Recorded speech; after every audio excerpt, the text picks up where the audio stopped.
So, what's up mga kalaptop? And for today's video mga kalaptop is tingnan nyo naman dyan, naglalakad tayo kasi pupunta tayo ng eskwelahan mga kalaptop kasi PE natin ngayon mga kalaptop. So, yan, papunta na kami sa labas para ng tricycle para makasakay na kami papuntang school namin, no. So, yun, naka-PE tayo ngayon mga kalaptop kasi PE time ngayon sa amin. Diba? Sobrang init dyan makalaptop pero parang baliwala lang sa akin yun kasi nasanay na tayo sa init ng panahon kasi mga cream tayo makalaptop. Walang wala yan, init na yan pero sakit talaga. Diba? So ngayon makalaptop is papunta tayo ngayon sa bilihan ng Arnis stick. Bili tayo ng Arnis na stick mga kalaptop para gamitin sa ating PE kasi kailangan natin na bumili kasi gagamitin mamaya. So may kasama tayo dyan mga kalaptop, yung mga dati kong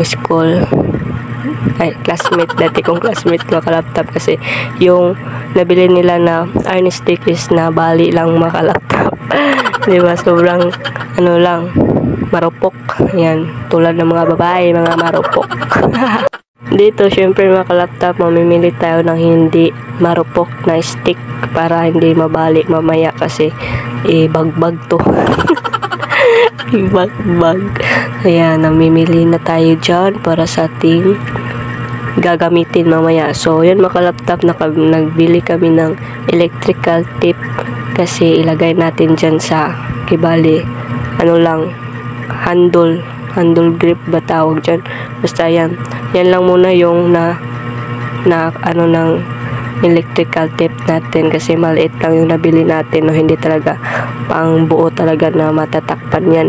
So yun mga kalaptop. Diba? Sobrang ganda na at kulang pa yan is kinisin lang mga kalaptop para hindi siya magaspang. So papunta na ulit kami doon sa school namin mga kalaptop. Baguhan pa lang pala dito sa aking Facebook page nyo, huwag nyong kalimutan mag-follow and like and share yung video na to mga kalaptop para maraming makapanood, no. So yun mga kalaptop, hanggang dito na lang yung video mga kalaptop and salamat pala sa panonood, no. And yun, hopefully mga kalaptop is aabot na tayo dun sa 500 followers kasi yun lang yung hiling ko mga kalaptop. So yan, papunta namin dyan ng school mga kalaptop and mahiya pala talaga tayo mag-vlog dyan in public pero i-face natin yan mga kalaptop as a challenge na hindi tayo mahiya in public na mag-vlog. Diba?